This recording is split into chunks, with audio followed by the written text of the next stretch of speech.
Coffee? Check. Trivia? Check. Shenanigans?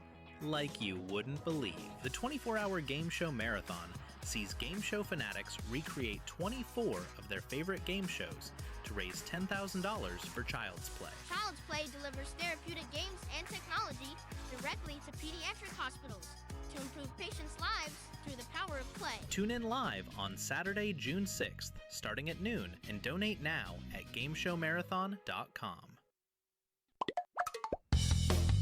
You've tuned in to the Crispy Noodle Podcast. You realize what you've done? With Rich Liebig. A real gangster plays his cards, right? And Michael Costanzo. What was that you just read? Let us be the Crispy Noodle in your vegetarian salad of life and boring news. Good times, noodle salad. The point is, you now have the ability to be happy. And now, here's Rich and Mike on the Crispy Noodle Podcast. Woo! How you guys doing? What's up, everybody? It's time for this week's episode of the Crispy Noodle Podcast. Let us be the Crispy Noodle in your vegetarian salad of life and boring news. We've got sports, we've got entertainment, we've got odd news, all coming your way on this meal for your mind that is the Crispy Noodle Podcast. Thank you guys for tuning in and joining us for the ride as we recap some of the week's happenings, news, topics, and more. We've got a lot to get into, but before we have the news topics to bite into, Mikey, my friend, how are you doing? How is Costanzo Country holding up? How was Memorial Day weekend? That's right. It was Memorial Day weekend. Nice little long weekend there. I gotta tell you, I don't know why this Memorial Day weekend has I've been thrown off. I don't know if it's because it was like super early in the month or just because it was a Monday off, but like my sense of time has been off. Yeah. Like I woke up this morning, I totally forgot it was Tuesday. Like I was like, what? It's Tuesday? Every time you have a long weekend, it kind of like messes with your mind a little bit with like exactly what day it is. I keep thinking like June is like tomorrow, but it's not because we still have a week left of May. Yeah. So I don't know. I feel like the way that this Memorial Day fell is weird. Does anybody else feel like that? Let me know. Leave a comment. Maybe it was also because it was a very rainy past couple of days. That's true. So, like, I don't know about you, but we were kind of like cooped up inside. It didn't feel like a Memorial Day weekend. Yeah, no, it didn't. But because the whole weekend was a rain out just about. Oh yeah. Oh, it was awful. Here in Philadelphia, it was at least. miserable.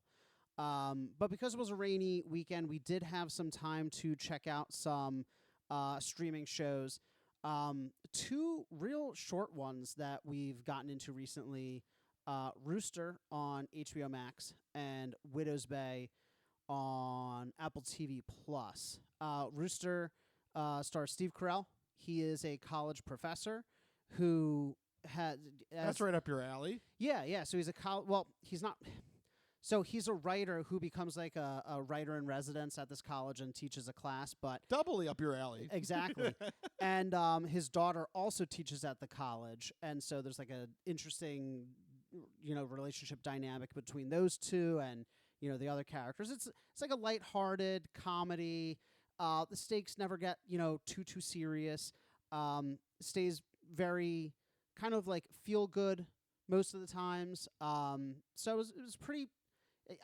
I don't want to say it in a negative connotation, but it was like a simple, fun, heartwarming show.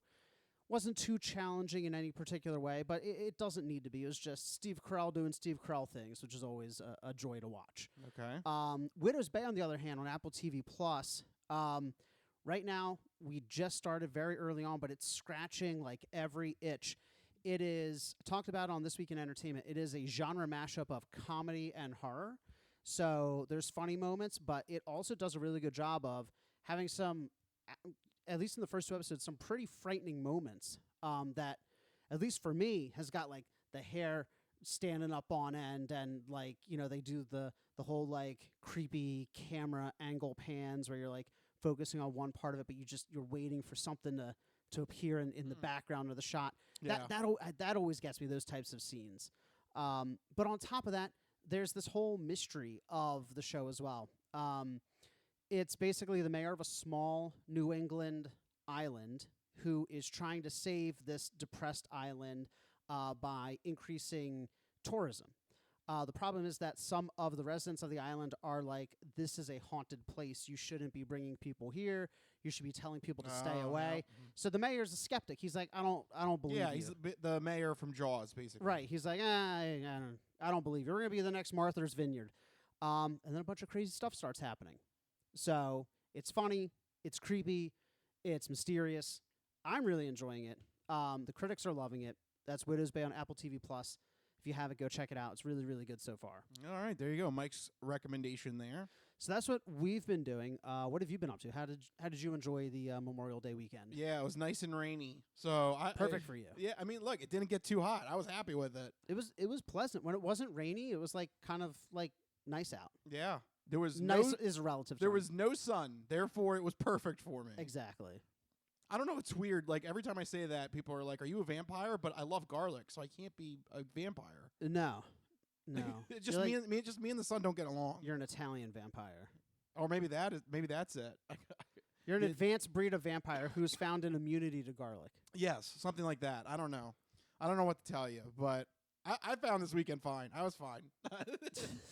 A lot of my cousins were like, "Oh, it's not sunny," and if you don't have to go anywhere in the rain is really nice and pleasant. Yeah, it was. I stayed inside and played video games and watched movies. It was there great. You go. I think that's a great way to spend a weekend. That's the perfect way to spend a weekend. Yeah, I was fine with it, but I know a lot of people were bummed out. You know, it really did rain up for most of the weekend here in Philadelphia, so a lot of people were bummed on that front.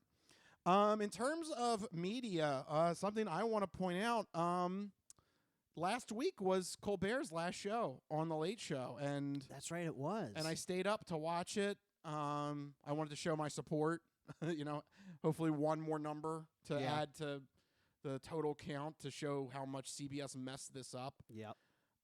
It was a good show. It was a good final show. It was Paul McCartney, which I thought was a great, bookend, considering the Beatles famously graced that stage when they made their American presence known at the Ed Sullivan Theater. Yeah. And then he comes back around now to close out Colbert's run and possibly the end of whatever the theater is going to end up being. Yeah.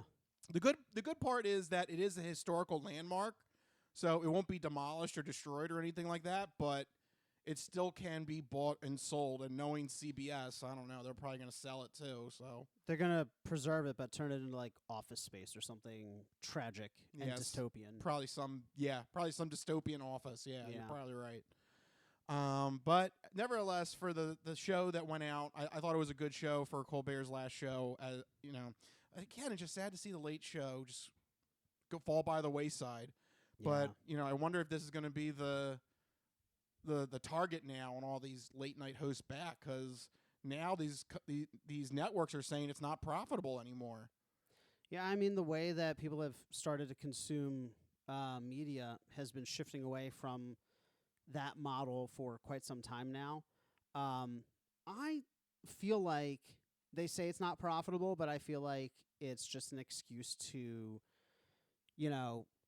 trim until there's nothing left and just fill it with. They're going to fill it with like AI slop. What you mean? What like they do with the radio now? Well, do you know what CBS is doing? Some BS stand-up comedy show. Like, do you know how cheap that is? That is literally like, how much are you paying for that? No, like there's just no. If anything, the stand-up comedians are willing to pay you because they want exposure. Right. Exactly. Yeah. So it's like they're going to just replace these late night shows with mediocre, the bare bones minimum. Yeah. I feel like we're like 10 years out from just going straight back to doing infomercials in off hours. Yeah. Instead of infomercials starting at 2, they're just going to start them at midnight. Right after the news ends. Right after the news, yeah. And then watch out, news, you're next. People don't need to be informed in America, Rich. No, of course. It's okay. Of course not. So that's not a joke anymore. It's really not. No. So get ready, folks. Get ready for what's going to be left over of prime time. That's it. That's a shame. And I say it's a shame, but also I'm not contributing to the health or success of those shows. I don't watch any of the late night shows. My viewing habits have changed over the years. So it makes sense that they are in general. I did watch Colbert every now and then because I really started to dig the Colbert questionnaire, where he had these like standard set of questions that he would ask celebrities. I thought it was really cool. A lot of them was like it was like so random. It was like all over the place. It would be like apples or oranges, cats or dogs, and then what happens when we die? Like, whoa! Oh my God! Talk about a 180. I will say Colbert wasn't like a legitimately good interviewer. Yeah. Like some of the late night hosts, not some. It's mostly Jimmy Fallon and Jimmy Kimmel. I feel like there's a lot of fluff there, you know? Stephen Colbert always had a little bit more meat on the show, which is why I think it was such a big target to get rid of. You know what's funny when you mentioned the interview portion of this is Jimmy Fallon just lays over like a dog. He just lays over like whatever the guest is. He just lays over and just. He revolutionized like doing bits. Yeah, but his actual interviewing, in terms of his interviewing, his stand up was average. His interviewing was he just lays terrible. over and just does whatever the host wants. Right. Kimmel is like sometimes he's good, but sometimes he misfires. What I found funny was going through like kind of like the history of late night in the middle of all this. John Oliver, do you remember his like very first show? No. He actually tried to do an interview bit for Last Week Tonight. They actually had a little table. I do vaguely remember, but that was like very, very early on, yeah. He did it twice. Yeah. And John Oliver said in an interview afterwards, he said, I've learned I'm not good at interviewing. So I just got rid of it. It's a skill. It's a skill. It's, you know what? If you're not, even if you have a late night talk show, if you're not good at it, why force it on your show? Find what works for you. Like, for example, Stephen Colbert is great at interviewing. He should, whatever his next venture is, should do Conan. more. Conan was good at interviewing. That's why he's great at podcasting. Yeah, Conan was pretty good at interviewing.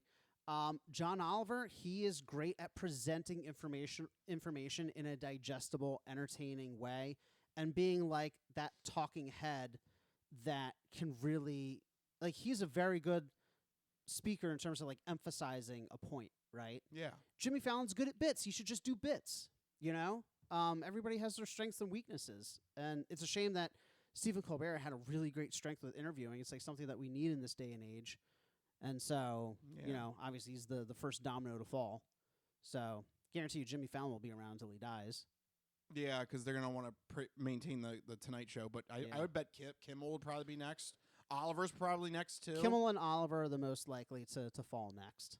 Yeah, so, unfortunately, this might Fun be the... times here. Yeah, it might be the beginning of the end for late night, unfortunately. Oh, that got depressing. Yeah, I mean, it's true. Yeah. Although, I would say for Colbert, he probably would do great on his own, like, podcast. He probably should get a podcast. Oh, yeah, he should have... Follow the Conan route. Yeah, have a podcast or go to one of the streamers. I'm sure they'd be happy to pick him up, like Apple TV Plus or not HBO because that got bought out. Yeah, can't go there. No, can't go there. But like Netflix, maybe do like a Netflix special, something like that. Yeah, something. But I just wanted to mention that because I enjoyed Colbert's run as head of the Late Show, so I was very disappointed to hear that it was coming to an end. But the last show was good, and I enjoyed it. And CBS, you done goofed. I don't know what you guys are thinking. Made a mistake. All right. So with all that done, let's get into some headlines. Let's delve into the first batch of topics that revolve around sports. It is time for the Sports Sampler. It's time for the Sports Sampler. So you're not good at sports. It's a very small part of life. Sports. In your face. Oh, man, I just realized something. We're just going from one bad news to another because before we get into some crazy headlines in the sports realm, there is something serious that I want to talk about. And this just came out of the blue as far as I'm concerned. I'm not really the biggest follower of racing. As a matter of fact, I think we've joked multiple times it's probably one of the few topics we don't really cover here in sports. I mean, even NASCAR particularly, I would rather watch F1. Yeah. I think Formula One is a little more entertaining and a little more exotic. Yeah. With the courses and stuff that they do there. But that doesn't necessarily mean that we're heartless when it comes to NASCAR. Because, you know, it's one of these things. I check ESPN regularly. You know, I want to be abreast of the headlines. You know, I want to know what's going on. And it was May 21st, actually, at the end of this timeline, which we're going to get to in just a minute. But I'm looking through the headlines, and I just happened to notice, Kyle Busch not suddenly not appearing at the Coca-Cola 600. I'm like, oh, that's interesting. That's weird. But I didn't really think of it. Just like, I guess something just happened. Oh well, Yeah.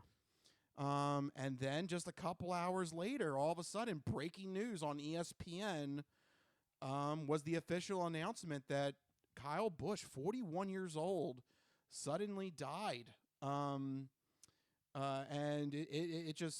no matter if you followed NASCAR or you didn't, it just sent shockwaves to everybody. You're just like, this guy's too young for a sudden death like this. Like, what happened? How could this have just? How is this an actual news headline? Yeah, it doesn't make any sense. I mean, he was only 41. 41, yeah. So let me go. I guess I should do the timeline first. Let me do the timeline first. On May 10th, Kyle Busch made a radio call during a NASCAR race to request medical assistance.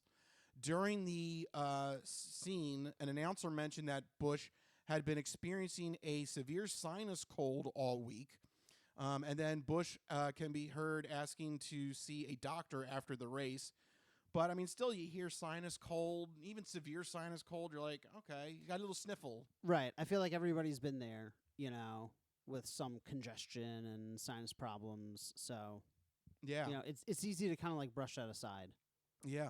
And then I guess things got a little bit better because on May 15th, what would end up being his final race, he wins in Dover, Delaware, right down south from us here in Philadelphia. He wins the EcoSave 200. So it was like, okay, I guess he's fine. Everything's good. But I guess internally things were not as well.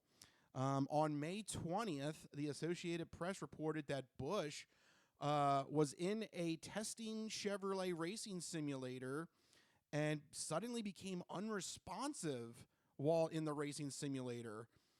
I guess to see a silver lining, I guess it's a good thing this happened in a simulator and not actually out. Not a real car. Yeah, not a real car, not a real track. So, I guess count your blessings. It was a... If that had happened 5 days earlier. Yeah.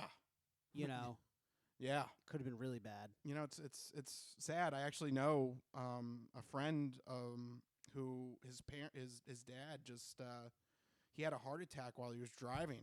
That's like it's like that's like one of the worst times you could have a medical episode. Oh man. It's just that is just you hope, you knock on wood that never happens.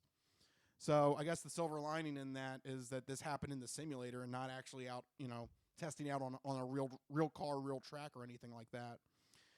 According to the 911 call that was placed, Busch was coughing up blood and was lying on the bathroom floor. They noted that he had shortness of breath and he was very hot. I mean, other than the blood part, that still just kind of sounds like a fever.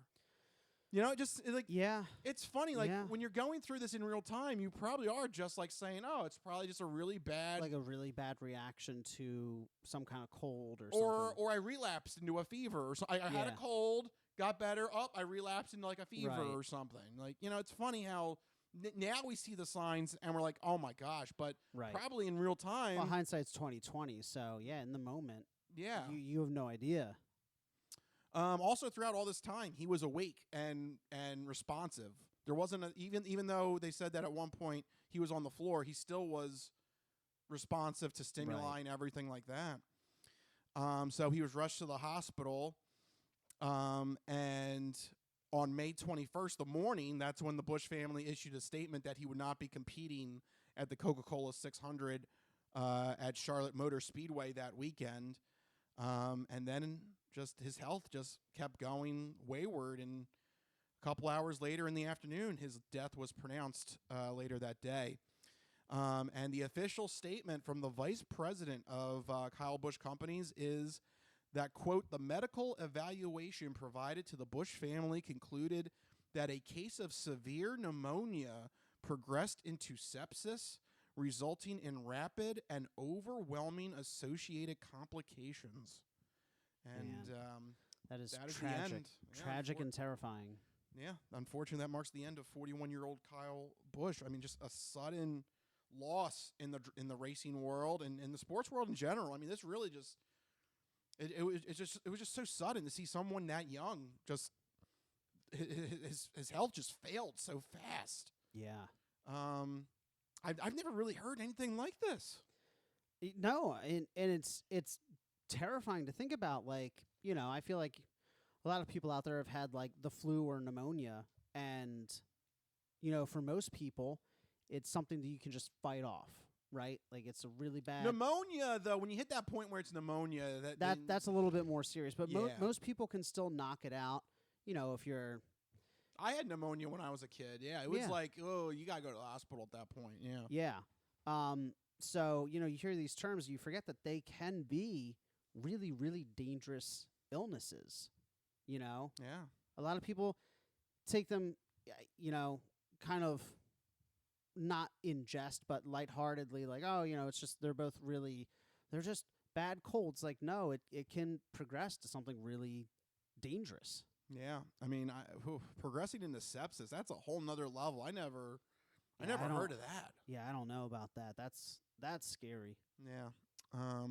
So it was just a really just sudden shock to see that on Friday, right before the weekend started. I'm sure everybody in the racing world was thinking about him at the Coca-Cola 600. Yeah, just wanted to you know, even though it's something that we don't regularly cover, we're not big NASCAR fans. We're not really big auto racing fans. At the same time, though, when a headline like this hits the screen, this transcends general interest. You know, this is one of those things I feel like we had to mention. It was just so bizarre. It was so bizarre to see that headline on ESPN on Friday, and I feel sorry for his family. You know, it's just you just don't expect anything like that to happen to a relatively happy and healthy 41-year-old human. No, and it's so shocking and so tragic. I mean, in the span of 11 days, you go from racing to, you know, this untimely death. It's crazy to think about. Yeah. So definitely thoughts go out to the family there. Yeah. It was definitely a sobering headline to see. So, yeah, we wish, Kyle Busch's family all the best. And horrible way to have that headline kick off the Sports Sampler. But I think we needed to at least address it and talk about it. I mean, it was a headline. That was a major figure in a huge sporting event. Yeah. Got me, stopped me in my tracks. I was like, whoa, what the hell happened over there? So, yeah, so that was the case there of Kyle Busch to start off the Sports Sampler. All right, with that in mind, let's go into our more regular portions of the show. We have a bit here where we try and tackle a couple topics in 2 minutes or less. We call it the 2-minute drill. Are you ready, Mike?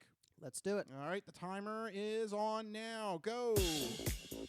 Well, unfortunately, we're sticking in the realm of driving here with the first one because Eagles edge Nolan Smith was arrested this past week for reckless driving after caught doing 135 miles an hour in a 70-mile-per-hour zone. Can we stop that with these football players? This is especially egregious when you consider his teammate from Georgia, Jalen Carter, current Eagles defensive tackle, had that entire issue before the draft where he was involved in a street racing incident that led to the death of someone. Can we not do this, please? Thank you very much. I don't know what's going on down in Georgia. And by the way, this was actually in Georgia. He went back to Georgia, I guess, in the offseason, and I don't know what the driving culture is like down there, but that is just a stupid, boneheaded move. Could have ended so badly. So the team really needs to have a talk with Nolan Smith. Stop breaking the law. Tell you what, it lowers his stock for potentially getting another contract with the Eagles, I think. Yeah. Because it is a contract year. Well, speaking of contracts, Matt Stafford signs a monster 1-year, $55 million contract extension. He's going to be guaranteed $40 million in 2026 alone. The deal could be worth as much as $105 million split over 2026 and 2027 if he does well. Wow, they really value Stafford. I wonder if they got him any help in the draft. Yeah, whoops. What? Again, that draft pick is so confusing. I can't believe they did that. But you know what? This is, given the fact that it's 1 year and a ton of money, this does, I think, mark the end of Matt Stafford in L.A. I think that the clock is ticking now for him. Yep. So the quarterback move doesn't seem that crazy. Still, I think, foolish, but puts it into perspective about where their minds are at. Yep. And guess who else is the last year? Aaron Rodgers confirms 2026 is his last year in the NFL. No, really? Are you serious? Oh, my God, no! The buzzer has sounded on Aaron Rodgers at the very young age of, what is he going to be, 43? He'll turn 43 this season. Dear God, just give it up. Yeah, man. And the Steelers, why do you put up with this? They're going to go 9. It's going to be another 9-8 season. Yeah. Someone look me in the eye and tell me Aaron Rodgers is going to have a Super Bowl run. Get the hell out of here. No. I don't see it. You guys are going 9-8, 10-7 if everything works out super well. The team that should have drafted a quarterback in the first round is the Steelers. Yeah. The team that should not have drafted a quarterback in the first round is the Rams. Yeah, doesn't make any sense. Anyway. Speaking of things that don't make sense. That's right. In the Midwest, northern Midwest area. The no man's land after the Appalachian Mountains. Yeah. Oh, man. Call up your boys in Chicago. Call up Michael Wilbon. What is happening to the Bears organization? Yeah. I thought those fans were real fans, not like us Philly. I'm still sour about that. It was such an annoying comment. But yeah, the Bears apparently don't have a good enough fan base to warrant staying in Chicago. Yeah. Now is the latest news. Are the Chicago Bears really moving out of Soldier Field and Chicago entirely? Here's the quote. Quote, the Chicago Bears have exhausted every opportunity to stay in Chicago, which was our initial goal. And then it continues, there is not a viable site in the city. As a result, the only sites under consideration are in Arlington Heights and Hammond, Indiana. This cannot be made good. It's shameful. It's a shameful, shameful day. Yep. It's crazy. It's crazy because the Chicago Bears are a storied franchise. It is a historic field. And if you're in a position to do so, if you're listening, go to Google Maps, look up Soldier Field. I've been to that area of Chicago. It is a phenomenal location, waterfront, within a half-hour walk of shops, restaurants, hotels. You have multiple museums, multiple parks, highway access, public transit access. You can even get there by boat. I mean, there's docks right there. It's like the epitome of a perfect location. I don't understand. I don't know. Maybe their plans for the future involve a much bigger, elaborate setup. Oh, yeah. But you're trading downtown Chicago for Indiana? There's two main reasons for this. One, they said Soldier Field, like the actual stadium itself, is old. Yeah. It's not up to snuff. And then number two, they're not getting any help from the government of Illinois. I think there's really only one reason. So they're saying, screw you guys, I'm going to Indiana. They're gonna take their ball and go home. No, to Indiana. Home is a different state. No, they're not. It's not taking the ball and going home. They're taking the ball and going to Indiana. What is it with NFL teams and not playing in the actual city that they represent? What is happening here? Yeah, I don't like that situation. Yeah. Like if the Eagles ever one, they would never, because our fans are real fans and we would riot. I can't even imagine them playing in a different location. Yeah. Than South Philly. You know? I don't even know where they would even go. Out here in the suburbs. Is there just slam a stadium in northern Montgomery County? No, there's not enough land. Oh, there's tons of land. It's just all taken by corn. Like, we have other things besides corn. It's mostly corn. No. And if you're out we have tomatoes. It's tomatoes. It's soy and corn. And if you're in Chester County, it's horse grazing pastures. And mushrooms. And that's right. Mushroom capital of the world, Kennett Square. Shout out. Yeah. Take that, everybody else. You're not going to sacrifice. You will not sacrifice Chester County on a cross of mushrooms. I need my mushrooms. No. I love mushrooms. You will not sacrifice Chester County on a cross of mushrooms. I don't know what that meant, but I guess that means the Philadelphia Eagles have to stay in South Philly. They do.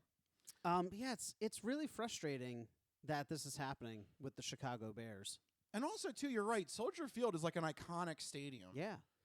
It is. It's a shame. Like, really, we can't figure out a way to renovate it, or I'm sure there is. I'm sure it costs more than the owner's willing to put up, and the city probably doesn't want to foot the bill, which is a whole other issue that taxpayers pay for sports arenas. especially when these owners make multiple billions of dollars. But well, at the end of the day, this is the thing. Sports is a business. The fans are in it because we love our cities and we love our teams. We want to see them do well. But everybody else is in it for the money. So they're going to go where the money is. By the way, though, Indiana is not the only option here. How about Arlington Heights? What are you familiar with that? This is where I've never been to Chicago, so I don't know. So the suburbs. So what I can say about is it the Norristown to Philadelphia? I truthfully don't know. I've been to Chicago several times, but it's I only know certain parts of it, and only from the perspective of like a visitor. What I can tell you, though, is the last time I was in Chicago, this time last year, multiple Uber drivers that week that I was there were talking about and complaining about the move of the Bears. This is something the fans are not excited about. The fans do not want. Every Uber driver I spoke to said that it was going to be a huge mistake. Arlington Heights it's hard to describe the city of Chicago, but O'Hare Airport is like a solid 30, 45 minutes outside of like Center City, downtown Chicago. Arlington Heights is on the other side of that. Traffic is horrendous. Traffic in and out of the city center. I mean, traffic is bad here, but because of the way the highways are set up, basically everybody's taking the same roads at the same time. And for whatever reason in the Midwest, the roads are big and straight and wide, but traffic just crawls. I mean, it would routinely take us over an hour to get from the airport into the city. And so being on the other side of the airport, you're looking at, like the Uber drivers were saying, it's going to be like hour and a half to 2 hours to get out to see the game if you live in Chicago. Whereas, so if you live in Chicago, to get out to Arlington Heights, it's going to be a huge problem from what they said. And again, I'm not a Chicago native, and I don't know, this is polling for Uber drivers, but they drive the city all the time. Yeah, I imagine they have a big so they have some insight, and they say it would be a big problem. They say that it would not be a good situation. And again, to remind everyone, the current location, waterfront, parks, museums, dining, hotels, all within a 30-minute walk. You don't even need to drive if you're staying in a hotel down there or visiting the city. And if you are, highway access, public transit access, it just is a much better situation for fans. But this decision is not for fans. No. And that's the thing that's really annoying about it. Oh, I don't know why I'm such a big stumper for the Chicago Bears right now. Well, no, I mean, I feel bad for Soldier Field is an iconic. That's up there with Lambeau Field. Like, yeah, that like when you think, I don't know about you, but when I hear Soldier Field, I always think of like the NFL films music and like the grayscale black and white. I think of George Carlin. About how baseball versus football, the team, how football has like tough sounding stadium names. Like it really is a bygone era. Everything is like Lincoln Financial and something SoFi Bank Stadium and this bank and that bank but this is Soldier Field. It's it's like it harkens you back to a bygone era of football. Veteran Stadium, Soldier Field, Lambeau Field, like War Memorial Stadium. Like, I don't know. There's just a ruggedness, a footballness to it. And what's this one going to be called? Yeah. Vanguard Investments Playing Field. Like, I don't know. It's going to be in Indiana. Like, it's such a bad corn gas Shell Gasoline Sports Facility Complex Mega Structure. It's going to be something stupid. Corn gas up your ass. Corn gas up your ass. Field. There's a lot of people that might enjoy that. I mean, if it's in Indiana, I'm assuming. If it's in Indiana, right. Yeah, that's what I'm going to go with. Corn gas up your ass. Corn gas up your ass. So Stadium. So, I don't know. Make a note of that, everyone. I'm calling it right here. You really enjoyed that one. I'm calling it right here. Corn gas up your ass stadium. Corn gas up your ass. I'm going to call, you know what? Screw it. I'm just going to call it out if it moves to Hammond, Indiana. I don't even know where Hammond, Indiana is. They say it's right over the border, so that's why it's feasibly a commute from Chicago. Yeah, feasibly. I mean, I guess Feasibly. feasibly Yeah. is the key here. Again, what is it with the NFL having these teams that they're not playing in the city that they represent? We got both New York teams. They play in Jersey. You potentially could have this one.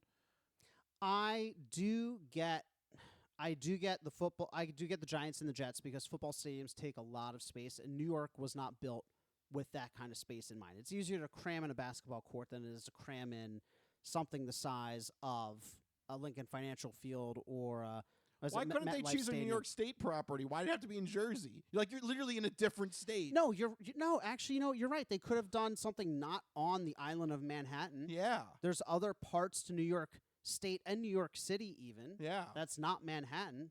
People overlook that. Right. No, you're absolutely right. That's a fair point. I don't know. It seems weird. You should be called by the location where you actually play. I agree. Or at the very least, you need to be in the same state. Yeah. Yeah. No, I agree. Because, I mean, look, moving to Hammond, Indiana. That's a completely different different state. You can't call them the Chicago Bears. They're one, not in Chicago, and two, not in the state of Illinois. No, they're in Indiana now. So that's a double whammy. Yeah. And the same should go for the New York teams. You guys are now the New Jersey Giants and the New Jersey Jets. I'm sure they don't mind because No, they're, they don't they're care. not going anywhere this season. No. Take that, you They're like, call us whatever you want. Just don't call us late for dinner. Yeah. Take that, you bastards. This whole Soldier Field thing, ever since I heard about it last year, I'm like, this is such a dumb thing. Well, get ready because it might be happening sooner than you think, especially with that statement coming from the Bears organization that they've, quote, exhausted every opportunity to stay in Chicago. That is that's putting it out there. I.e., the city wouldn't give them the money. Yep. Bye-bye. We're going to be corn gas up your ass stadium. Corn gas up your ass stadium. Welcome to Indiana. So eloquently put. Thank you. That's what I'm calling it. All right. Well, Speaking of eloquent discussions, we have one that we heard on the podcast circuit involving the Kelsey brothers. We love Jason Kelsey. And I'm wondering how you feel about this, Mike. The Kelsey brothers disagreed on the importance of having NFL games on Sunday specifically. Jason Kelsey has gone sort of viral with his take on this on the New Heights podcast. He basically claims that the NFL is trying to have too many non-Sunday games. This is part of a quote from his rant. Quote, Sunday is the day of football. It's an institution. Sunday is an event. You would set your week towards that fact. But every day you add something different than that, we get further away from it. I thought what was interesting was Travis Kelsey totally went the other direction. I was surprised to hear him say this. He says that he doesn't mind the extra non-Sunday games and says that players should want to play in prime time, and because there's going to be more non-Sunday games, there's going to be more teams available to be featured at night for bigger audiences. So, I don't know. This is kind of an interesting little toss-up here. Which side of the coin do you land on? Do you like expansion from Sunday games, or is it ruining the tradition of having NFL on Sunday? I fully agree with Jason Kelsey in this regard. I get what he's saying about Sunday being a day for football and it being an institution. I don't know about you, but when I was young and we'd go to Mass on Sunday and, the priest would always have some comment about the Eagles and the football schedule, and, you'd get out. You had a cool priest. Yeah. You get out of Mass, you go over to your grandparents' house for Sunday. Father Cheesesteak was helping out the helping the Eagles, yeah. No, but I'm serious here where, it was an institution. You'd go to church, you go to your grandparents for Sunday Italian dinner, and then you'd watch the game. And I'm realizing my childhood was probably different than a lot of other people's childhoods. You grew up in the 1950s. I grew up in the 1950s, apparently. But there is something to be said about that tradition of football on Sunday. And you shape the whole week around it, like Kelsey said. Even here on the podcast, Rich, we based our schedule around the football schedule. Yeah. Well, what happens if they decide to have a Wednesday game? We can't cover that. They are going to the Thanksgiving Eve game. Oh, I guess we're just going to skip that then. Yeah, I guess we're going to have to. You know, it's one of those weird things where because it is so regular, it made it so popular. One of the hardest things about getting into any other sport is like, oh, here's a Tuesday night doubleheader. You got to watch baseball from 5 p.m. to 2 a.m. I don't want to do that. That sounds awful. Shoot me. But football, you know, it's just all day Sunday. Maybe you have an occasional Monday, but it's Sunday is that sacred, holy day that you can base the schedule around, base the week around. You know that all the games are happening, for the most part, on that day, and it gives you something great to talk about for the whole week. You reflect on the game. You look forward to the next one. That's why I think every other sport inherently fails, why they don't pull the same audiences, why they don't pull the same television markets. You know, football is a Sunday institution, and moving away from that, I think muddies the waters. Yeah, that's my piece. Yeah, and agree or disagree? Are you a Jason or a Travis? I am a Jason. I agree with this completely. But you know, here's what I'm going to say, and I'm surprised nobody mentioned this so far between Kelsey and you, Mike. How about just the actual quality of football? Yeah. Anytime when you have a team that has to go on a short week, they're not going to be at 100%. It's just the way it is. Hate Thursday games. The NFL players are operating at such a high level that when they lose a day, a 2-day, a 3-day span in between games, it is noticeable. It is. There is a track record of the Thursday night games. The away team does significantly worse. I think it's because not only are you on a short schedule, but then if you're traveling, you lose a day because of that. Depending on where you're traveling to, you could lose a lot of time. So let's say you play Sunday, right? You play Sunday. Yep. You got to turn around. You got to be in the opponent's city by Wednesday evening. Yeah. So instead of practicing 3 days, now you're down to 2 because Wednesday's going to be a day of travel. Yeah. At least the home team gets that third day. But yeah, traveling is an all day thing. Nobody just like quickly travels. You know, you gotta pack, and obviously it's a little bit easier for them logistically, but you still got to get to the airport. You got to fly wherever you're flying to. It's, 4 or 5 hour flight, depending on where you're going. Media appearances. It takes a whole day for these guys. Yeah. So I'm surprised that wasn't mentioned. To me, that would be the biggest argument is there is definitely a decline when you have these teams on short weeks. It definitely affects them. So there's a lot of reasons why this is silly, but it's not going anywhere. So, in one article that I found on the topic, the league will have 197 Sunday afternoon games, down from 198 last year and down from 211 in 2021. So every year it's been decreasing the number of Sunday afternoon games. In addition to that, they also have 23 standalone windows outside of Thursday and Monday Night Football. So things like Thanksgiving Eve and Christmas Eve. Yeah. These like unique one-offs. And again, I think that muddies the water the best thing about football is that it's so easy to market. There's like one day for football. But now it's like, I understand they're trying to capture the whole week, right? And get people tuning in every day. So just an example, let's pull up the Eagles' schedule this season. Or this upcoming 2026 season. So the Eagles have a Monday night game, week 3. Then they have the weird London game. That's going to be at a weird time. The Sunday morning. Sunday morning, still weird. Another Monday night. I think it's Monday. Yeah, it's Monday. With Dallas, and then Sunday night. All right, regular bye.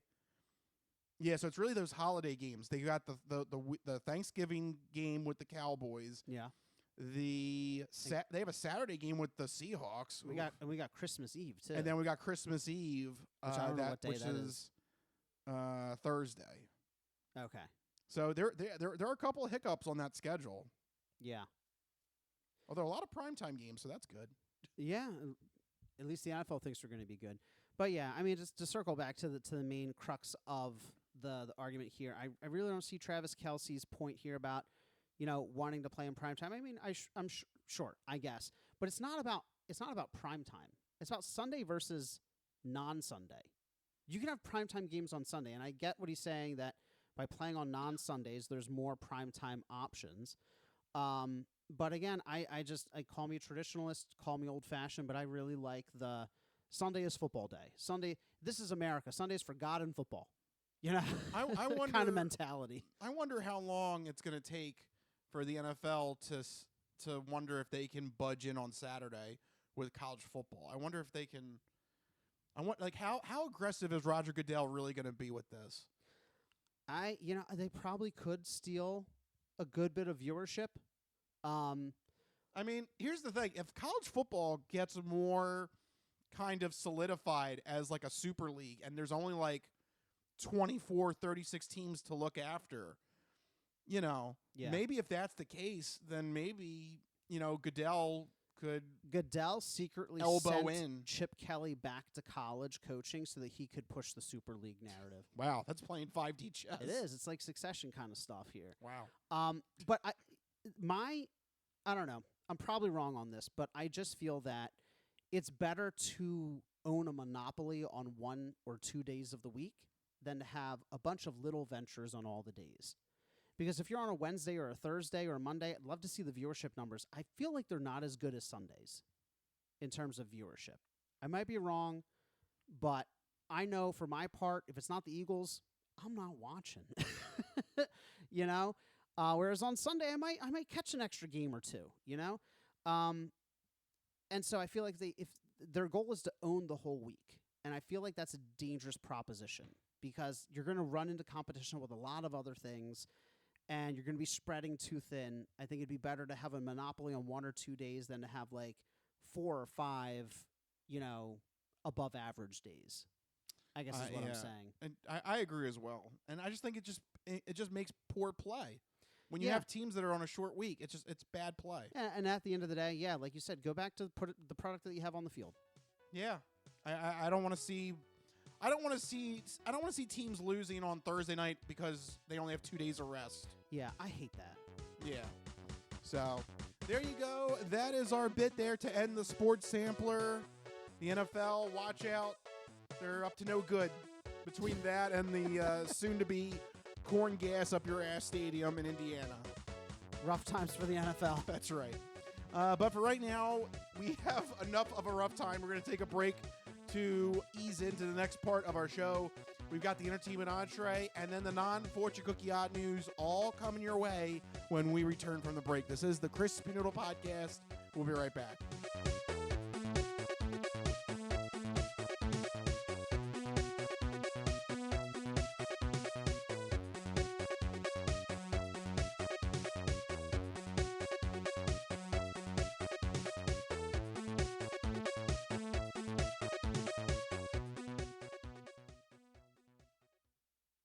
Coffee? Check.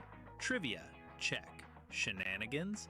Like you wouldn't believe. The 24-hour game show marathon sees game show fanatics recreate 24 of their favorite game shows to raise $10,000 for Child's Play. Child's Play delivers therapeutic games and technology directly to pediatric hospitals to improve patients' lives through the power of play. Tune in live on Saturday, June 6th, starting at noon, and donate now at GameShowMarathon.com.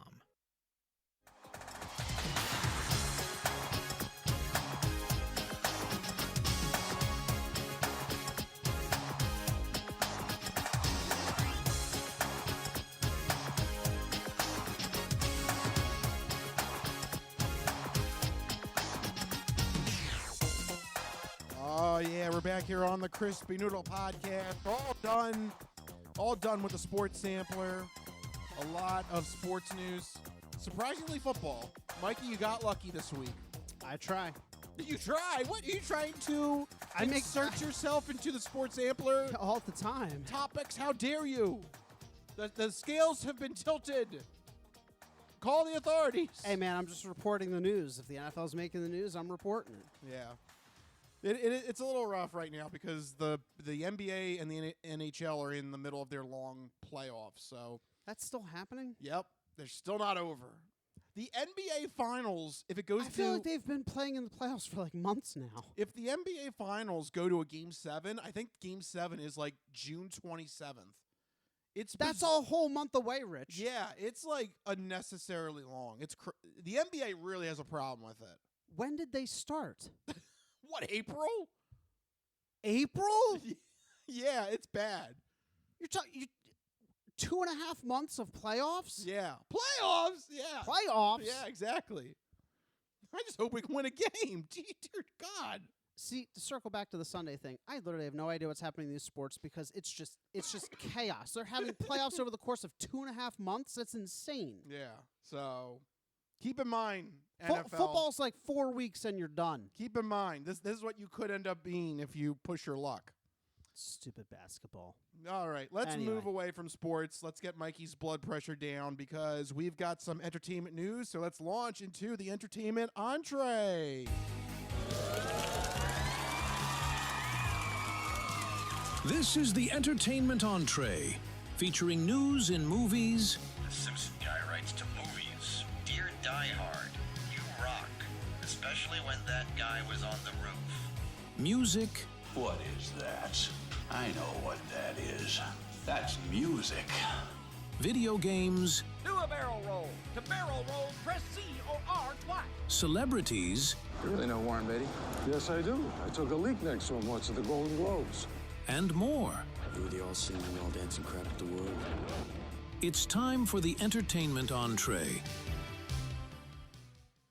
All right, we are officially in entertainment entree territory. Let's kick it off with the segment where Mike is going to let you know what you should keep an eye out for this upcoming weekend with new movies, TV, and video game properties in Mike's This Week in Entertainment.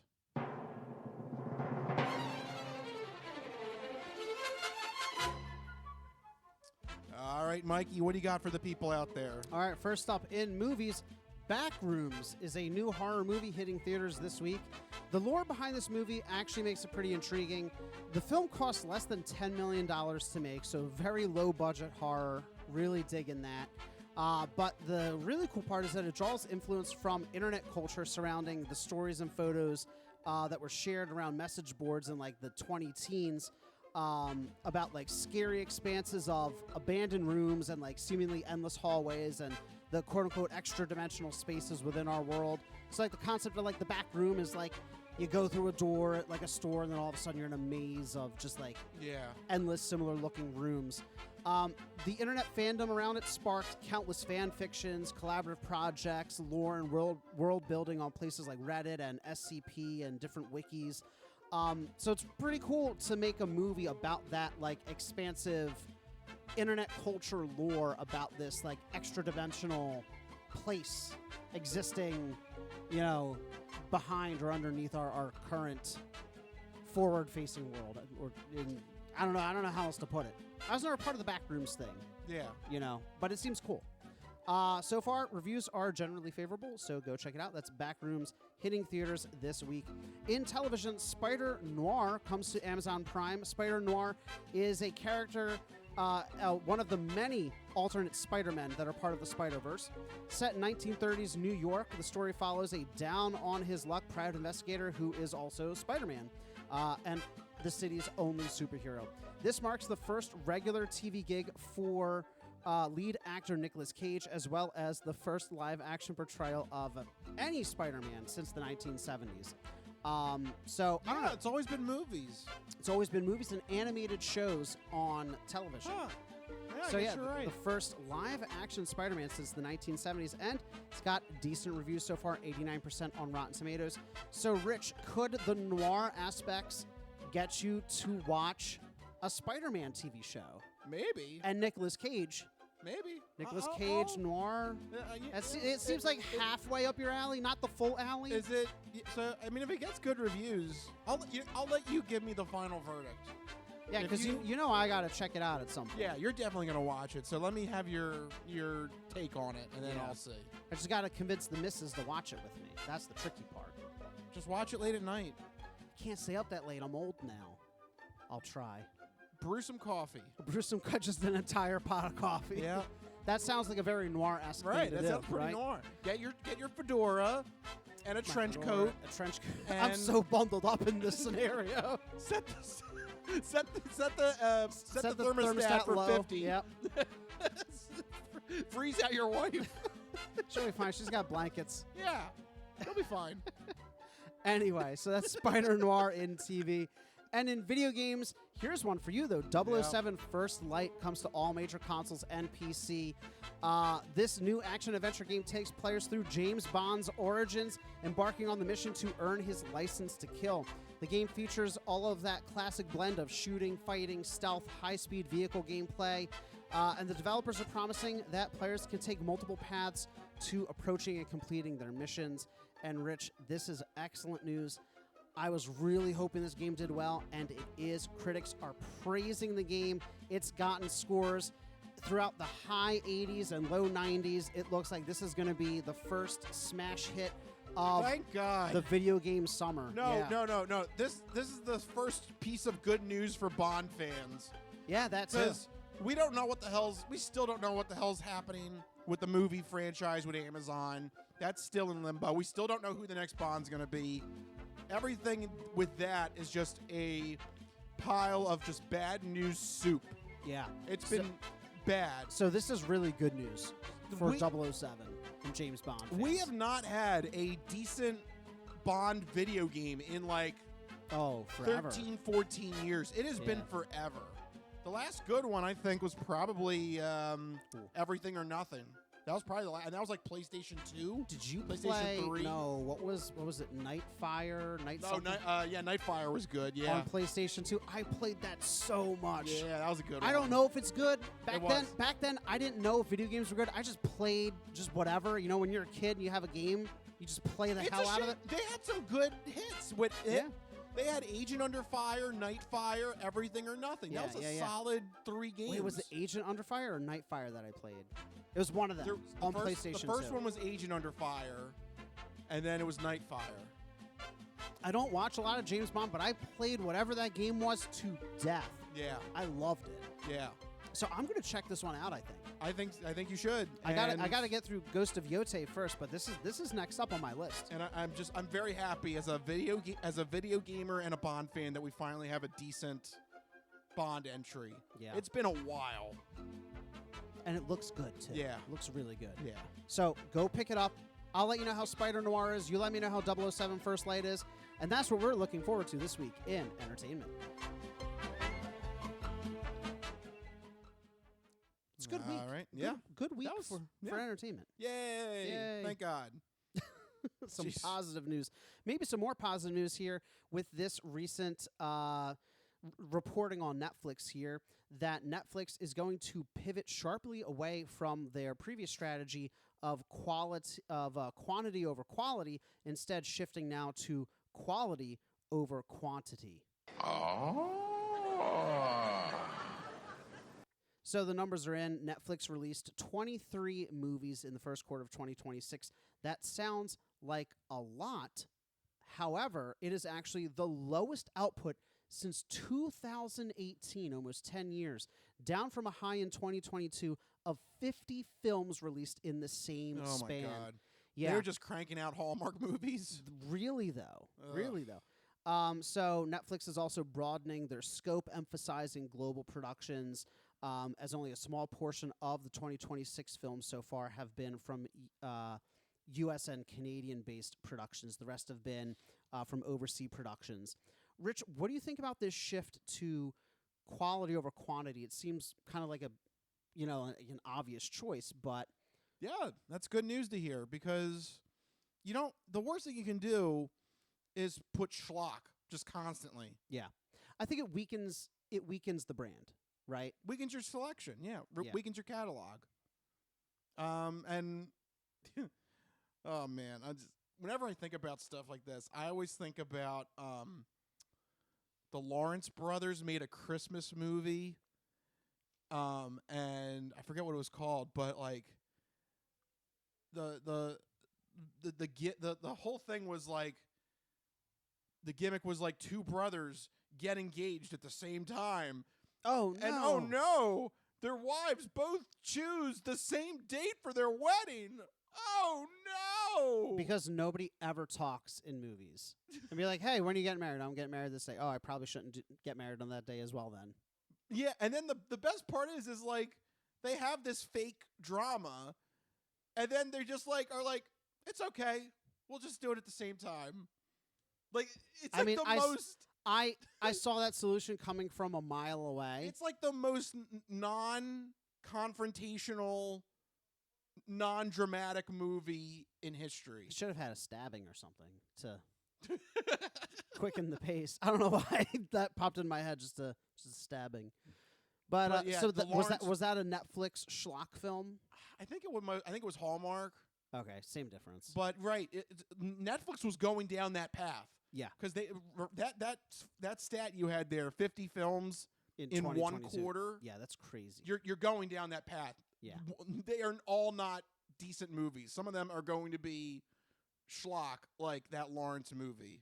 Yeah, that Lawrence Christmas holiday movie. I really hope though that they take this new direction to heart, and that they really do focus on like quality, not just like Netflix quality. And there's a difference. You know what I mean? Like sometimes some Netflix properties are, they feel like they're pandering to certain audiences. And I want to see more high quality content that is applicable to, a more general appeal rather than like trying to like, do you get what I'm saying? Like, I feel like a lot of their content is like very like fine tuned in the algorithm to like market tested to death. You know what I mean? I mean, they probably have to do that extensively to try and keep people subscribed to their base because they just lost out on the Warner Brothers Discovery merger. That is part of the problem that we've talked about in the past, where they don't have a back catalog, to speak of. So maybe their strategy before was just build up the back catalog, with aggressive just throw stuff at the wall. And now that they've got a sizable portfolio, they can say, okay, let's dial it back and focus on the quality again. Because Netflix used to have good quality. Yeah. And then it just got like, it used to be like any Netflix show was going to be really good. And then it got to the point where it's like every Netflix show is probably some kind of dating reality show. Yeah, I don't know when that happened, but yeah, it's like a lot of it's cheap, it's fast. Right, they started mass producing that on scale. You get 20 somethings. You put them in some kind of gimmicky, oh, you're blindfolded and she's got earplugs. Date. Go. Or whatever. It's like, oh, you start feeling around. You can only use your hands. You can only use your feet. Have at it. Like, I don't know. Like, I think I just sold 2 separate pitches to Netflix right there. Yeah, I think you just did. They can make the checkout to Michael Costanzo. Yeah, but I mean, like, a lot of the Netflix content felt like that the past several years. Did you like that one? Yeah, you can only use your hands. You can only use your feet. Oh, it's going to get steamy. Yeah. Oh, no, their dinner is spaghetti and meatballs. Mamma mia. What are they going to do? That ticks all of the fetishes weirdly. It's like, shoots up to number 1 in the world. The most shared scene is just somebody trying to feed somebody a meatball with their toes. Yeah. Oh, baby. Oh, baby. Shoots to number 1. Eat my meatball. It's all over feet, wiki feet, or whatever it's called. Wiki feet? Yeah. Have you heard about that? No. Oh, yeah. It's now a thing. I'm not searching it. Yeah. People are so obsessed over feet. There's a wiki about feet? Like, what do you mean? Like, categories of feet? Like, you search a celebrity, and they have pictures of their feet. Oh, that's so creepy. It's called wiki feet. Oh, guys, no. Yep, we've hit that point in society. Don't do that. It's so uncomfortable. No, it's already done. It's already done. Mike, it's already done. It's already done. You have a whole card catalog of feet. Yeah. And the only reason I know this is because why do you know this, Rich? One of the finale things that they did for Colbert was they brought Strike Force 5 back on, and they did like a quiz between the 5 hosts, and it was which of the 5 hosts have which one has the highest wiki feet ranking or something, and it's Colbert. Colbert has the best feet. That's crazy. So take that, CBS. You lost your best wiki feet star. You lost your best feet. So yeah, I feel like Netflix was trending towards the wiki feet of streaming. And so it's good that they are pulling back from that. Yeah. I think that's a good call. Yeah, I'm always a fan of quality over quantity. kind of a side note to this that I saw recently. It's not in the rundown, but I saw a take recently that somebody made the case that TV shows are getting worse because we've moved away from the 20-episode season to the 8-episode season. A lot of streaming shows are 8 episodes, right? You see a lot. 8 episodes, 10 episodes. They're more bingeable. So I wonder, it almost flies in the face of quality over quantity, but I don't know. I think sometimes that's good though. I think that's why a lot of BBC shows I think are pretty good, because if they have like a limited run, I don't know. Sometimes a story just needs 6 episodes. Yeah, and it works. I think the key is keeping the scope and the scale in mind. Yeah, like if you do a show like. The reason this came up is because The Boys just ended. Right. And I don't know how you felt about the ending. Felt very rushed, a little ham-fisted, a little like all over the place, and it kind of fell in line with what this content creator was saying, was that they're so concerned with getting from one plot point to the next that they're not like fully exploring these stories, and it's like action beat, action beat, action beat, action beat to try and like tick off all of the to-do list. So I think, to think about a Netflix property, Stranger Things, right? Yeah, Stranger Things was like that too. Last season was a disaster, I think. Yeah. In a lot of ways. It had some good moments, but also had a lot of really head-scratching moments. And so I guess what I'm saying is this quality over quantity thing, part of it is, I hope, diverting some of those resources to also retooling their approach to television, not just movies. Like taking the 8-episode season, maybe giving them an extra episode or two if they need it. Something like a Stranger Things could have benefited from it. Not all of them need to do that, but maybe give them a little bit more breathing room. It almost sounds counterintuitive, but the quality sometimes necessitates a little bit extra quantity as well in certain properties. Yeah. And then it also goes the other way. Yeah. You don't want fluff either. Yeah. I don't know. I don't know how they make the decisions on that. Do you know? Like, what? Is that like a contract thing? Like, do they start off with like, oh, this has to be 10 episodes. Oh, this has to be 8 episodes. Yeah, I think it's because for Succession, well, the 3rd season is actually only 9 episodes, and I think it was just because Jesse Armstrong was just like, I thought it just flowed better.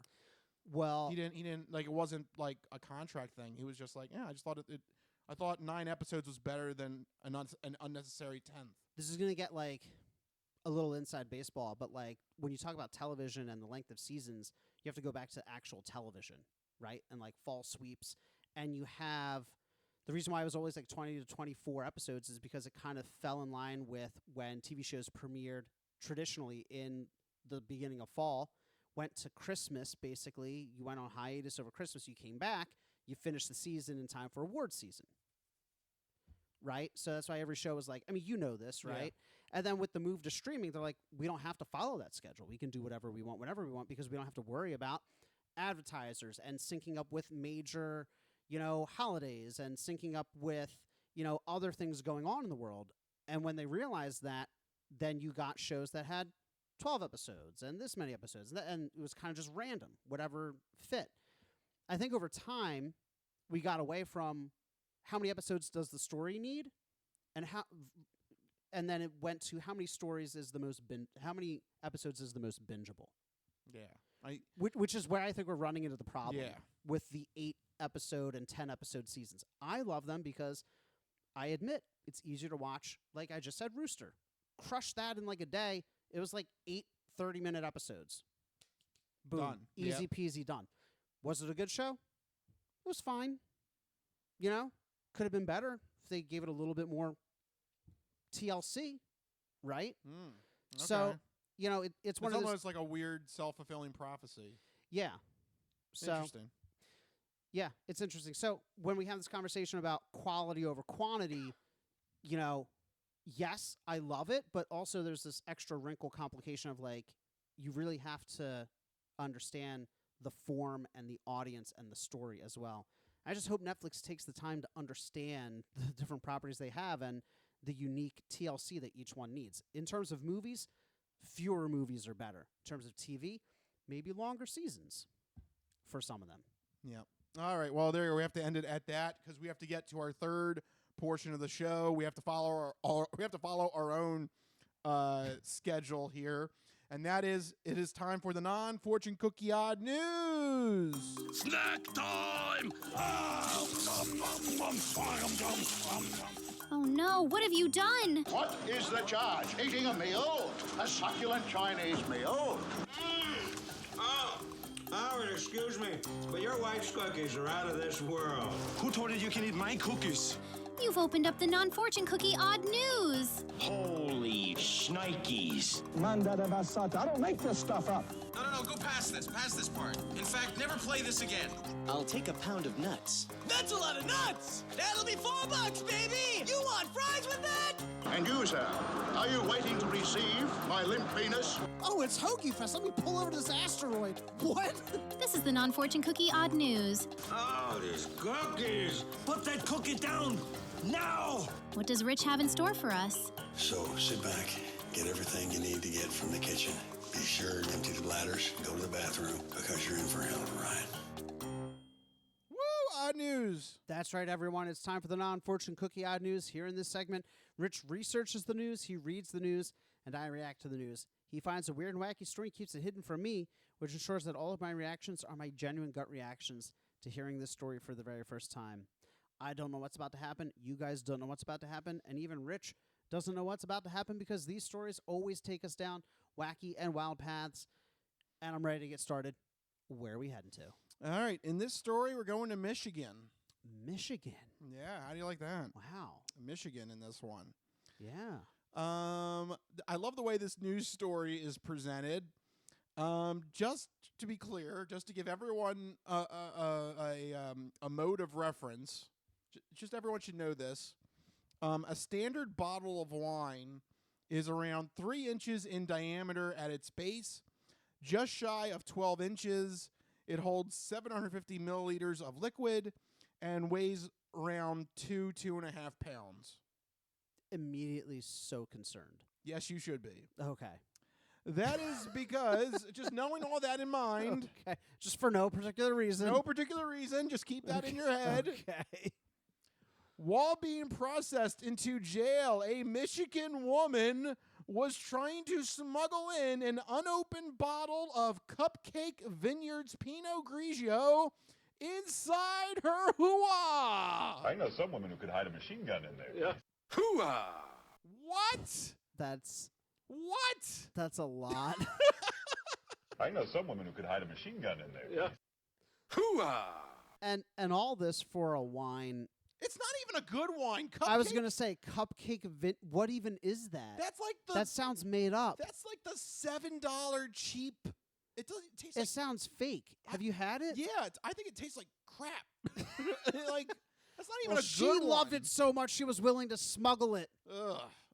Not for that. Ain't nobody got time for that. No, that's not a good. Boy, Cupcake Vineyards. If you're gonna smuggle it that way, make it a good one. Yeah, exactly. You shouldn't smuggle anything that cheap. You shouldn't smuggle anything less than, like, what do you think, like a $40, $50 bottle, like good stuff. Yeah, smuggle some good stuff in there, not cupcake. Cupcake. That's literally like the $7, $8 single-digit wine. Yeah. Yikes. Yeah. Ugh. Terrifying. This cannot be made good. It's shameful. It's a shameful, shameful day. So you said 12 inches. A standard bottle of wine. 3 inches in diameter. That's not circumference. Yes. That's like 3 inches like this way. Yes. The bottom. Yeah. Holds 750 milliliters of liquid and weighs 2 to 2.5 pounds. That's big. So that's what big. you're talking about with this going up the hoo-ha. Hoo-ha! I know some women who could hide a machine gun in there. Yeah. I take it she was not successful. No. So according to the police report, we have 50-year-old Monique Megciani. I'm 50 years old.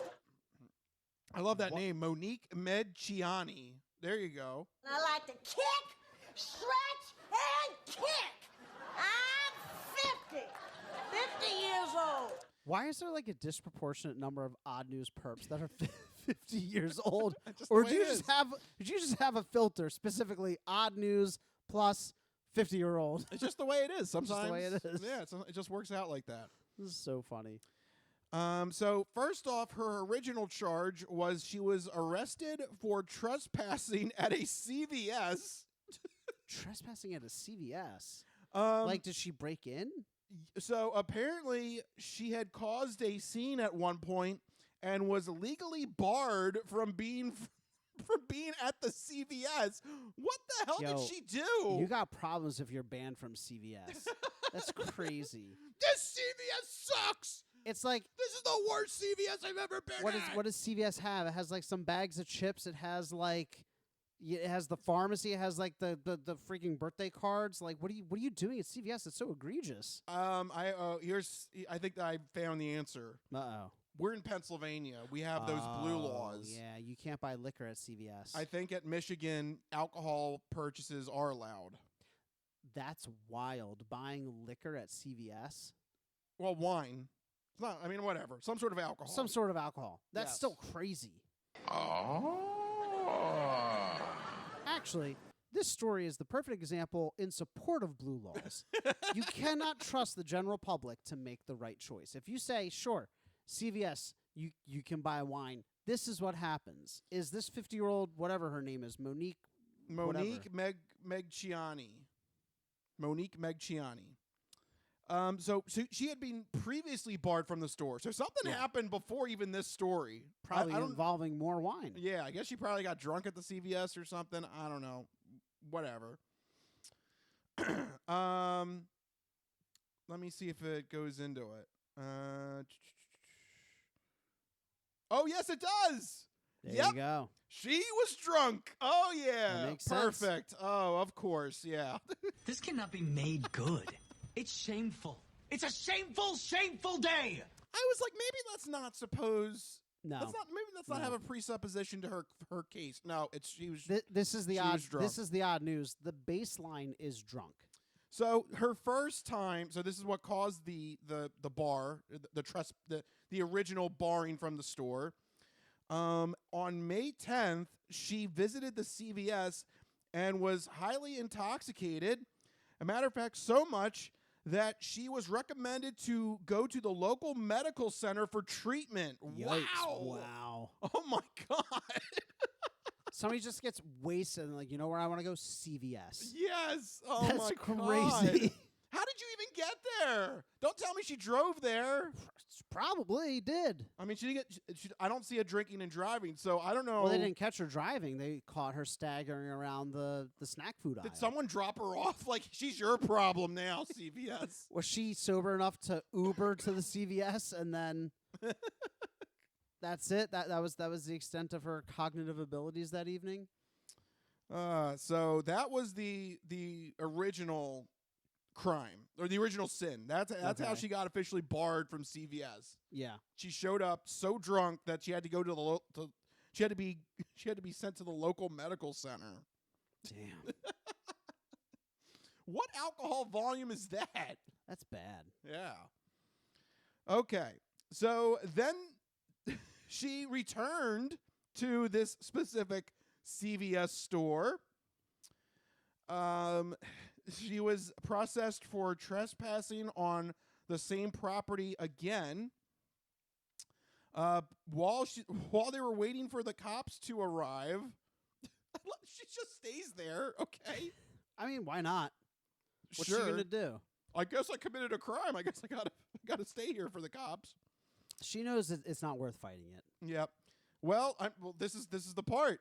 That's when she went into the back, immediately swiped the Cupcake Vineyards Pinot Grigio,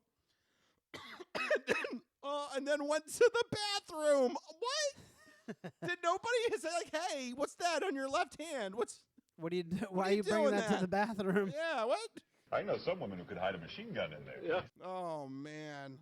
So there you go, right there. She right in that bathroom, saving it for later. Hoo-hah! If I'm getting locked up, I'm gonna need something to pass the time. I can't believe. What is the thought process in this? How did you get back to the CVS? Something about that CVS just called her to it. It has the cupcake wine I like. Has the yeah, right. It's the only place I can find my cupcake wine. Oh my God. All right. So she exited the bathroom. Cops then handcuffed her. They checked her for weapons. So I guess that didn't reveal anything. I guess they were looking for weapons. They didn't think an actual wine bottle was up there. Hoo-hah! I don't see any guns. There's something else, but no guns. I know some women who could hide a machine gun in there. Yeah. Oh my God, this story. Okay. So, yes. So then they walk her out. They did notice that Meg Chiani was, quote, very slow in maneuvering herself into the back seat. She was clenching. Hoo-hah! She was doing those Kegel exercises. God, that's something else I didn't even think about. It's like, yeah, a wine bottle, it's glass. Yeah. Like, you can't really, like, maneuver. Like that's staying in one location. Yeah. What did she do? Like, lay down? Like, that has to... Like, that wine bottle and your hips have to be in, like, the same direction. The same, yeah. Oh, my God. What the hell is happening? That cannot possibly be comfortable. No, absolutely not. She had to slowly maneuver herself. Well, I guess she did a good job. She was committed. She was committed. Yeah, she was committed. They made it all the way to the county jail. I mean, I guess... How did she sit down, though? Right? Like, is that not? I mean, I don't know. That's glass. That's not moving. Right. So you have to be solid and rigid. Yeah, you have to be within like the same flow of the wine bottle. Unless you're really tucking it up there. I don't know. Where's it going? Yeah, where's it going? Dear Lord. Anyway, I guess what you said, she was committed because they made it all the way to the county jail. She was not giving up that Cupcake Vineyards Pinot Grigio, okay? That's high-quality stuff. Not that $7 bottle of wine, nope. That's the most expensive bottle of wine she's gotten her hands on. That's probably the most expensive they had at CVS. Probably. That was their premium brand. Oh, my gosh. All right, so making it to the county jail... that's when a female corrections deputy conducted, quote, a final check of Meggiani's person. And that was when, during that examination, they found out that there was a concealed bottle of Cupcake Vineyards Pinot Grigio inside of her. Yep, just like that. Hoo-hah! I know some women who could hide a machine gun in there. Yeah. I can't even imagine that cop being like, what in the world? And just start pulling out an entire bottle of wine. Yeah. Not like one of the mini ones, but like a full, like you're going to a dinner party. You're like, here you go. Like, oh my God. That's a big bottle of wine. Oh, what a wonderful dinner party you're having. I brought this for you. Well, you know, she had too many things to carry in her hands, so she used her her hidden little pocket there. I've got an appetizer in my right hand. I got a dessert in my left, and then I brought you a bottle of wine. Just clanks to the floor. Just falls out. Clink, clink, clink, clink, clink. Ding. God. 2 glasses come out. It uncorks. Ching, ching. Let me pour you a glass. It's like a third arm or something. It was a set. It was available. Right. It was. It came together. Right. It was available at the CVS. Just the bottle was 7, but if you get the 2 glasses, it's 9. Oh my God. Keep the change. I handed her a 10. Also stored up there. Oh my God. She actually does everything. This frickin' story. Dear Lord. She's gonna have to resort to toilet wine now in prison. Yeah, you're gonna have to make your own. So even though deputies verified that the screw top container was, quote, still intact, they had to destroy the evidence due to biohazard concerns. I mean, yeah, that makes sense. That makes sense. Yeah. She was charged with a prison contraband felony and a misdemeanor trespass count. And I bet you that those charges are way more expensive than that bottle of wine. Yep. She also gets a probation violation charge because of the prior trespassing. Oh, this is a mess. So, yeah, she actually gets 3 different charges for this stunt. Man. 2 from the CVS and 1 from the old hoo-hah. Hoo-hah! It's just not worth it. If you're going to get caught, make it like a good crime, like a big crime. Yeah. Make it a Dom Perignon. Right, exactly. Steal some big ticket items, not Cupcake Vineyards. Like, come on now. They should call her Cupcake in jail. Hey, Cupcake. That's her nickname. Hey, Cupcake. How you doing? Oh, man. How you doing, Cupcake? How you doing, Cupcake? What did she think was going to happen, though? Like, okay, did she think she was going to make it all the way to her cell, and then what? Yeah. She just pulls it out, and the guards are like, hey, I mean, wait a second, that's not in the commissary. It's a screw top, so you don't need a bottle opener, so you're good there. I guess that's one thing, yeah. Yeah, right. You could but, like, as the guards do their rounds, she's just sitting there, swigging from a whole bottle of wine. Yeah. Where did that come from? She was going to get caught eventually. Yeah. According to her LinkedIn profile, Medciani is claiming... She had a LinkedIn profile? Yes, she's trying to find a job. Wow. She claims that she was an associate counselor at a substance abuse treatment center. Oh, no. Yeah, I don't think that's going to stand. Oh, no. If you're that desperate for your cupcake wine. Oh, man. That sucks. She's being held in lieu of a $6,000 bond. Yeah, that's a really expensive bottle of Cupcake Vineyard Pinot Grigio. Dear Lord. That $7 bottle turned into, you said it was $6,000? $6,000 bond. That's $600 then, because you only pay 10%, right? Yeah. Isn't that the whole thing? Yeah. Yeah. So that bottle of wine times 100. But she also got a felony count, so she ain't getting off easy. Oh, man. All that for the cheapest bottle of wine she could find. Yeah. At a CVS. At least take the top shelf stuff. Yeah. I don't know what options they have at CVS, but something better than, Vlad. That'll get you drunker quicker, too. I mean, if you set out with a goal in mind. Yeah. I'll have the Goldschlager. It's a little more fancier. A little more fancy. You get the P Gold. It's cool. Yeah, going for the Cupcake Vineyards. That's horrible. That was a choice. Come on. That was Steal a choice. something better. You had all of the options there at your Michigan CVS, and you chose that. You chose poorly. And there you go. That's what I have for you this week in the non-Fortune Cookie Odd News. Good old Cupcake. Yeah. She's got to be called Cupcake in jail. Oh, That's too good. Absolutely. That's too good not to call her Cupcake. And I hope she knows how to make toilet wine or something. Yeah, because that's the only wine you're going to get in prison. Yeah, exactly. Yeah. Well, yeah.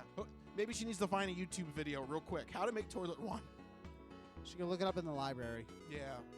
Or maybe a cell phone that she smuggled it into. It's just like Mary Poppins' bag. It's just bottomless. It just falls out. 2 glasses, a bottle of wine, a cell phone, bottle opener. I got you. Oh, my God. Oh, boy. All right. With that image in mind, we need to start wrapping this up. Dear God, what an episode of the Crispy Noodle Podcast. If you like what you heard, if you happen to like what you heard, if you liked our show, if you liked all the news that we had to present to you, make sure you follow us on social media and you go to thecrispynoodle.com. But most importantly, make sure you have a way to get the podcast sent to you. We have 2 main ways to do that. First one is on our YouTube page. Go to Crispy Noodle Podcast and hit that subscribe button so that you get the podcast sent to you every week. Second main way is on Spotify. We put the video podcast up on Spotify, but you can also listen to us as an audio-only podcast in Spotify, so you can take us on the go.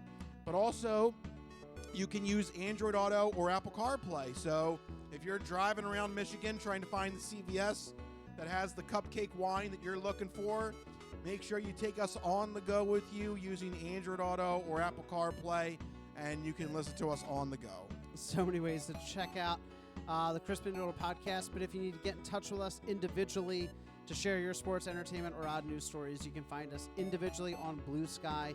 I'm at Mikey Costanzo, MikeyCostanzo. And I am at Rich Liebig, RichLiebig. Find us on Blue Sky. Let us know what's happening. If there's a topic that you give us and we talk about it, we'll give you a sausage shout out. Make sure odd news comes to me so that Mikey doesn't see it. But either way, we'll give you the sausage shout out. So send those suggestions in. All right, but for right now, we got to wrap it up. This has been the Crispy Noodle Podcast. Let us be the Crispy Noodle in your vegetarian salad of life and boring news.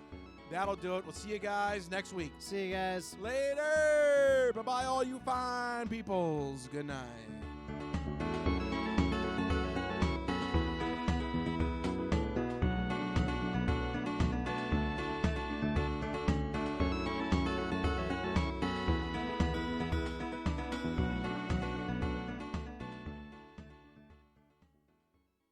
Some of us have great stories, pretty stories that take place at lakes with boats and friends and noodle salad. A lot of people, that's their story. Good times, noodle salad.